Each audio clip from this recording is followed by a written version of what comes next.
Halo anak-anak kelas 5 Bina Kasih. Gimana kabarnya? Ibu harap kalian baik-baik aja dan dalam keadaan yang sehat. Nah, pada hari ini dalam mata pelajaran BK kita akan belajar mengenai tanggung jawab kita sebagai pelajar atau sebagai murid. Nah, sebelum memulai pembelajaran, mari kita buka pembelajaran ini dalam doa. Mari kita bersatu dalam doa. Terima kasih Tuhan atas penyertaan perlindungan-Mu, Kau telah menyertai minum kami hingga pagi hari ini.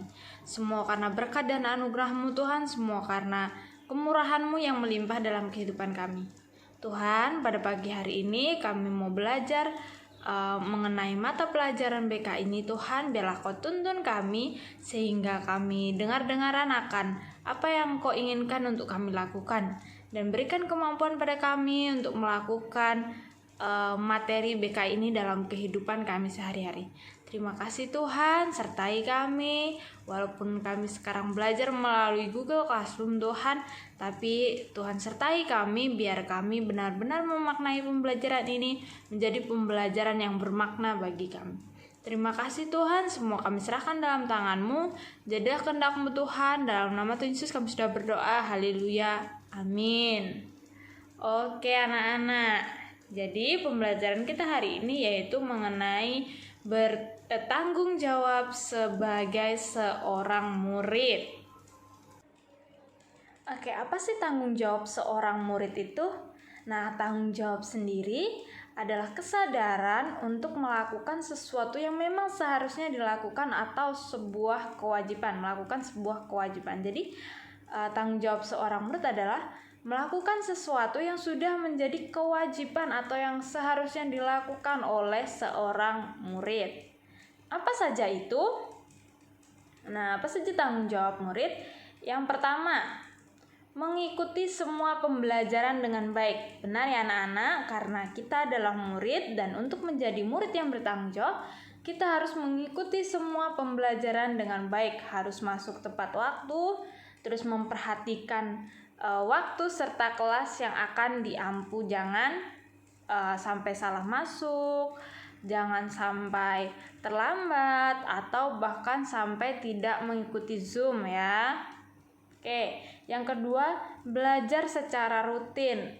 Nah, ini adalah tanggung jawab utama murid, yaitu belajar secara rutin. Supaya apa? Nah, kita belajar kan supaya kita mendapatkan pengetahuan yang baik, supaya kita dapat mengetahui apa yang sebelumnya belum kita ketahui kan. Jadi belajar secara rutin ini membantu kita untuk mengerti materi pembelajaran dengan baik, mengerti apa yang akan diajarkan guru dengan baik ya. Lalu selanjutnya, mengerjakan tugas yang diberikan. Nah, kewajiban sebagai seorang murid adalah mengerjakan tugas ya. Jangan sampai tugas itu dibiarkan menumpuk-numpuk sampai kewalahan sendiri. Kenapa harus mengerjakan tugas? Nah, tugas ini adalah bentuk evaluasi yang dilakukan guru untuk menilai atau mengukur apakah kita sudah mampu untuk mengikuti pembelajaran selanjutnya. Kalau kita dianggap sudah mampu, maka pembelajaran akan dilanjutkan. Kalau kita belum mampu, mungkin guru akan mengulangi pembelajaran yang sudah kita pelajari.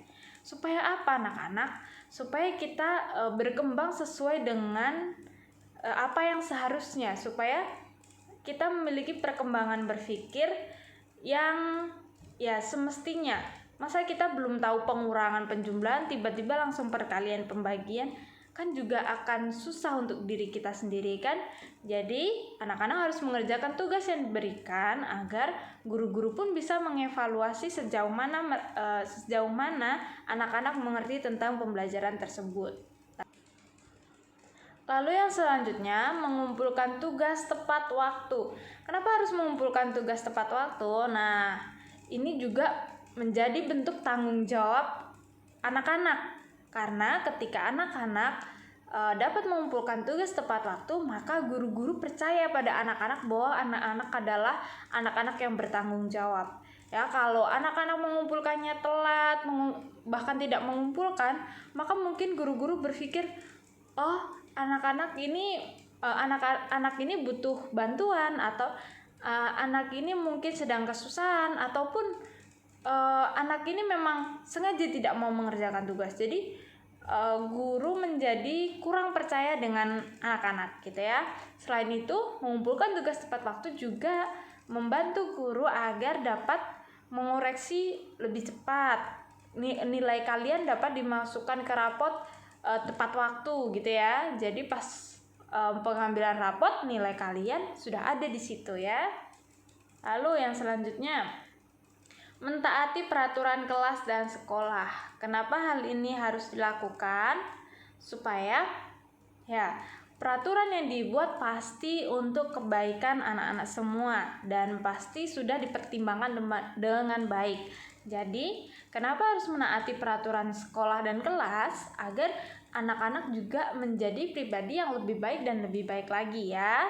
Jadi jangan menganggap peraturan itu sebagai jeruji, jangan menganggap peraturan itu sebagai hal yang tidak mengenakan. Mungkin memang iya, peraturan kadang tidak mengenakan atau tidak memberi kebebasan pada kita. Tapi mengertilah bahwa peraturan itu adalah sebuah bentuk untuk kebaikan kita, agar kita menjadi orang yang lebih baik lagi. Ya Nana? Oke. Kenapa sih saya harus menjadi murid yang bertanggung jawab? Nah, kalau kita kembali ke topik yang sebelumnya, bahwa Tuhan telah mengaruniakan yang terbaik untuk kita. Kita diciptakan serupa dengan segambar dan serupa dengannya, dan kita telah diberikan sesuatu yang baik oleh Allah. Tubuh kita, terus cara berpikir kita, daya nalar kita, kesehatan kita. Nah, sebagai bentuk mengucap syukur, maka kita harus menjadi murid yang bertanggung jawab. Karena apa? Karena Allah telah mengaruniakan semua itu pada kita, dan kita sudah diciptakan segambar dan serupa dengannya, sehingga kita bisa berpikir dengan baik. Kita dikaruniakan kesehatan yang baik. Nah, kalau kita bisa berpikir, kita dikaruniakan kesehatan yang baik, kenapa hal itu tidak kita manfaatkan dengan baik, ya kan? Jadi cara memanfaatkan yang baik adalah dengan menjadi murid yang bertanggung jawab, ya. Jangan membiarkan tubuh kita tidak hargai, kita tidak bertanggung jawab dengan tubuh kita. Jangan biarkan pikiran kita tidak kita hargai, sehingga hal-hal yang baik yang Tuhan telah berikan itu malah tidak berkembang dalam diri kita. Ya, jadi yang sudah Tuhan berikan yang sangat baik itu mari kembangkan, mari jaga, dan biarlah nama Tuhan dipermuliakan melalui hidup kita. Oke, lalu selanjutnya, nah ya, kita harus mempergunakan apa yang telah Allah berikan itu dengan baik dalam kehidupan kita. Oke, selain itu, nah ketika kita menjadi murid yang bertanggung jawab, kita akan yang pertama mengerti materi pembelajaran dengan baik. Ya, kalau kita sudah belajar dengan baik, kita sudah belajar dengan rutin, memperhatikan pembelajaran dengan baik, masuk dalam setiap kelas, maka kita akan materi pembelajaran yang diajarkan, ya, sehingga kita dapat pengetahuan kita ini, daya nalar kita ini dapat berkembang dengan baik, ya, dan dapat berkembang secara optimal. Lalu yang kedua, dipercaya oleh orang lain. Ketika anak-anak setiap hari mengerjakan tugas dengan tepat waktu, ketika anak-anak tiap hari ketika diminta orang tua melakukan sesuatu terus dilakukan dengan baik, ketika anak-anak diberikan kepercayaan dan anak-anak melakukannya dengan baik, pasti anak-anak akan dipercaya oleh orang lain. Jadi orang tua, guru tidak akan ragu-ragu sama anak-anak. Mereka pasti akan percaya pada anak-anak, karena guru dan orang tua anak-anak sudah tahu, oh, anak ini bertanggung jawab kok. Pasti dia akan mengerjakan dengan baik. Pasti dia akan mengerjakan sesuai dengan yang diperintahkan. Jadi orang tua anak-anak nggak perlu lagi tuh cek-cek tiap hari.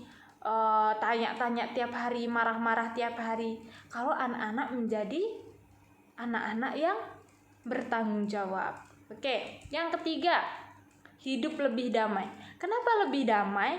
Nah, ketika anak-anak bertanggung jawab dengan tugas anak-anak, setiap ada tugas yang harus dikumpulkan sudah diselesaikan, ketika ada Zoom meeting selalu masuk, ketika ada pertemuan virtual seperti ini selalu masuk, maka hidup lebih damai. Karena apa?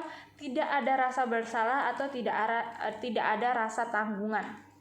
Nah, kalau tugas yang diberikan kepada anak-anak setiap hari anak-anak tumpuk. Nah, pas waktu hari H, waktu hari dimana harus anak-anak kumpulkan, pasti anak-anak merasa bingung sendiri, sibuk sendiri, terus bahkan sampai lelah sendiri.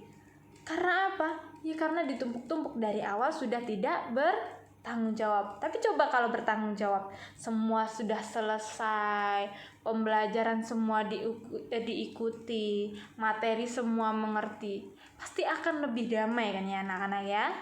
Jadi kita harus bertanggung jawab agar mengerti materi pembelajaran dengan baik, bisa dipercaya oleh orang lain, dan hidup lebih damai. Oke, tugasnya anak-anak, silakan anak-anak mengerjakan proyek ketaatan yang ada di halaman 5 buku BK ya.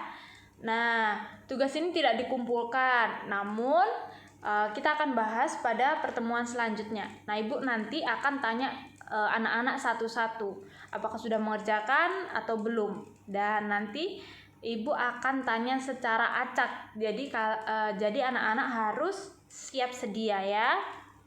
Oke, terima kasih anak-anak. Tuhan Yesus memberkati kalian semua. Nah, sebelum kita menutup pembelajaran hari ini, mari kita bersatu di dalam doa. Mari kita berdoa.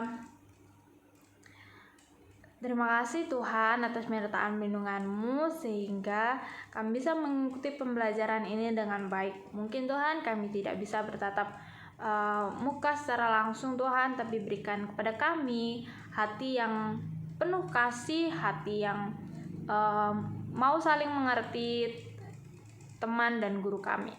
Tuhan, sertai kami, mampukan kami untuk menjadi murid yang bertanggung jawab, karena kami tahu Engkau telah mengaruniakan kami semua hal yang baik dalam diri kami. Oleh sebab itu Tuhan, mampukan kami supaya kami dapat menjadi anak yang bertanggung jawab, sehingga kami dapat mempertanggungjawabkan apa yang telah Engkau berikan kepada kami. Terima kasih Tuhan, semua kami serahkan dalam tangan-Mu. Dalam nama Yesus kami sudah berdoa. Haleluya. Amin. Bye-bye anak-anak. Terima kasih semuanya.